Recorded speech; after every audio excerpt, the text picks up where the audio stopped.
nous sommes ici avec le professeur Herbe Malagola, professeur du lycée français Louis Pasteur. Euh, Nous allons vous poser quelques questions pour commencer l'entretien. Euh, Bonjour, professeur Malagola, ça Bonjour, va? très bien, merci. Ok. La première question, c'est depuis combien de temps vous avez exercé la profession de l'enseignement? Alors j'enseigne depuis 20 ans, plus de 20 ans. Mais disons que j'ai commencé à enseigner de façon pratique, sur le tas, comme on dit. Et j'ai passé le concours de l'enseignement du ministère de l'Éducation en 1998, c'est-à-dire il y a 17 ans. Ok. La deuxième question, c'est pourquoi avez-vous choisi d'étudier pour devenir enseignante? Alors le point de départ, c'était plutôt le goût pour la littérature et aussi la philosophie, puisque j'ai étudié les deux. Et ensuite, disons que le goût de l'enseignement est venu par la pratique, puisque j'ai commencé par enseigner de façon pratique, un peu pour gagner ma vie. Et j'ai pris goût à l'enseignement, à la pédagogie, et donc je me suis formé petit à petit en enseignant.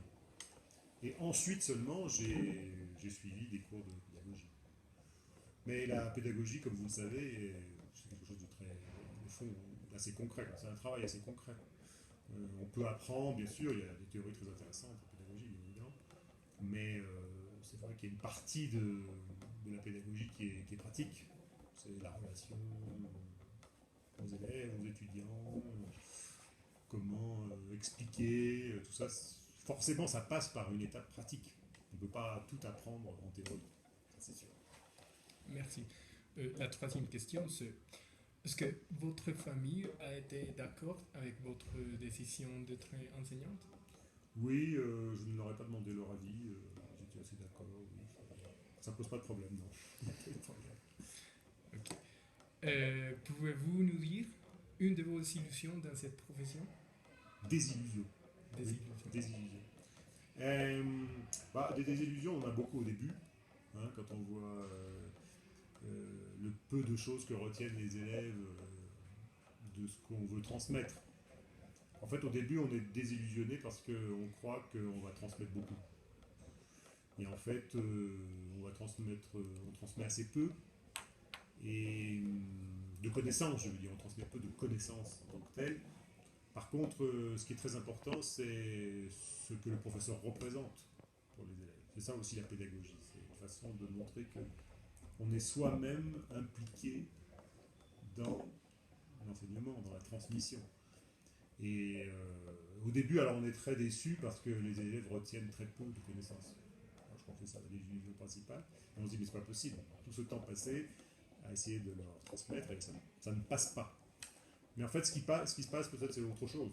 Il y a d'autres choses qui passent, en particulier le professeur comme façon de voir le monde. Et ça, c'est aussi important. Donc, c'est ça la désillusion, c'est l'idée qu'au début, on va transmettre énormément de choses. Mais en fait, c'est plutôt la relation finalement. Plus on avance dans le métier, et plus on se rend compte que c'est plutôt la relation avec les élèves qui apporte de la satisfaction. Ok. Particulièrement avec un élève, vous vous se rappelez d'une situation De désillusion, de désillusion? hmm, oui, j'ai une petite fille, je me souviens, qui s'est mise à pleurer. Mais c'était une petite fille de sixième. Donc, c'est pas grave.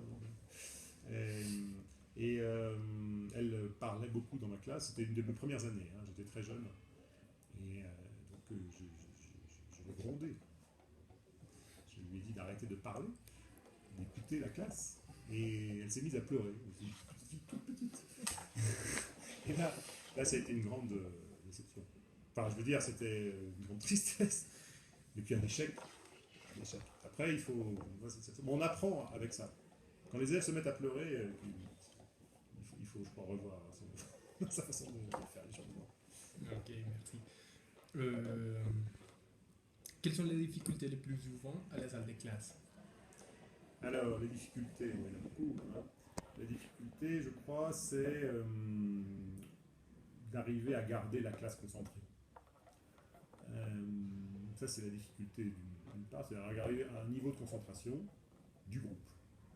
Mais ce n'est pas la principale. La principale, c'est sans doute, et j'avoue que je ne l'ai pas résolu cette difficulté, c'est de faire participer tout le monde. Alors ça, c'est très difficile.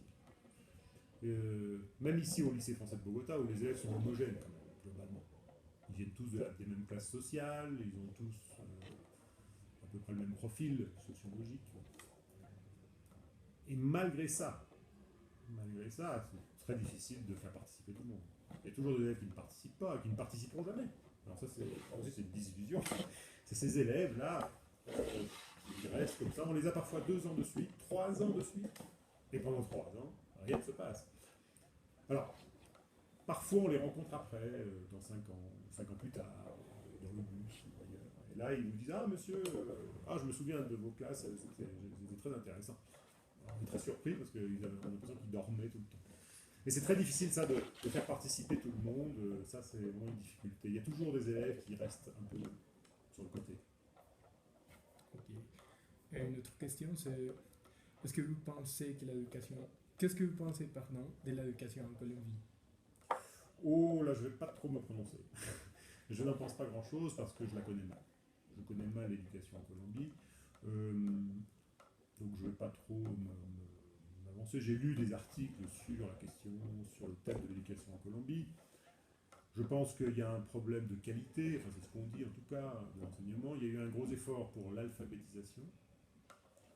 Certainement, il y a encore beaucoup d'efforts à faire, mais pas seulement en Colombie.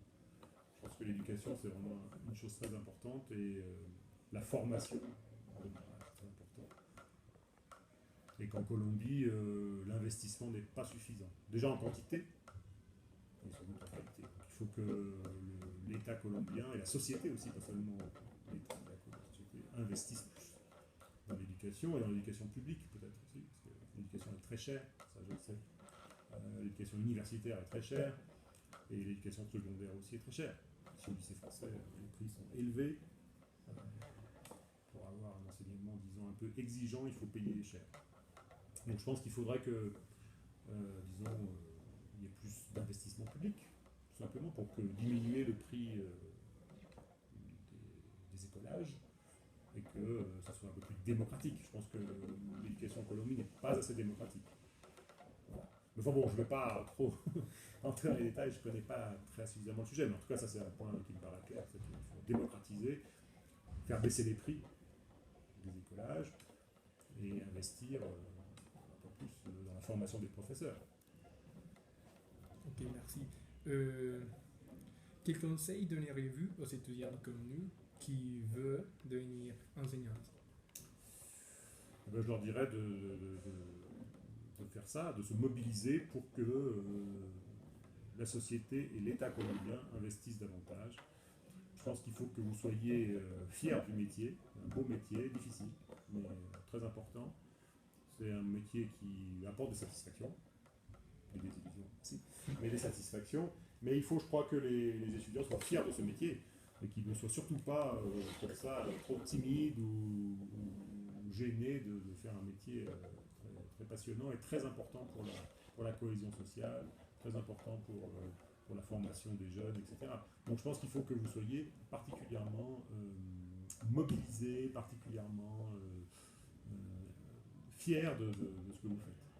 Et le montrer, et essayer de changer les choses, changer l'opinion des gouvernants, et pour qu'ils investissent plus dans l'éducation. Je pense qu'en Colombie, il y a de l'espoir. Mais ça dépend aussi des jeunes enseignants, enfin des étudiants en pédagogie qui doivent aussi montrer que c'est un métier difficile, mais très important. Ok, merci. Une question. Aimeriez-vous que votre fille soit enseignante? Alors, moi j'aimerais bien qu'ils soient enseignants, mais à condition que les conditions du métier s'améliorent. Et je pense qu'effectivement, en France, je parle de la France que je connais mieux, si les choses continuent comme ça, c'est-à-dire qu'elles vont se dégradant pour les métiers, aussi bien au niveau des salaires qu'au niveau des conditions de travail, je ne lui conseillerais pas de le faire. Mais j'espère, je suis optimiste, j'espère que les choses vont changer et qu'on va enfin, peut-être, redonner à l'éducation sa place prioritaire. Et dans ce cas-là, à ce moment-là, je dirai à mon fils, vas-y. Mais actuellement, je ne lui dirai rien. Il fera ce qu'il voudra. Il fera bien ce qu'il voudra. S'il veut devenir professeur, il deviendra professeur, évidemment. Mais je ne lui dirai pas, dans la circonstance actuelle, je ne lui dirai pas soit enseignant. C'est pas. On va un déclin. Oui, vous le laisserez choisir. Oui. Ok. D'après vous, quelles sont les caractéristiques qu'il faut avoir pour être un bon enseignant?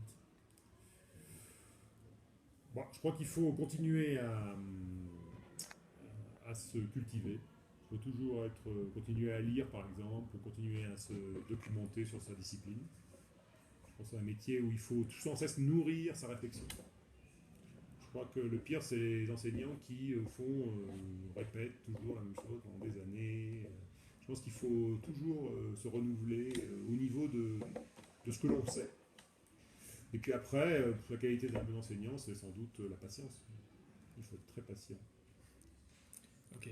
La relation avec vos étudiants est seulement limitée à la partie académique?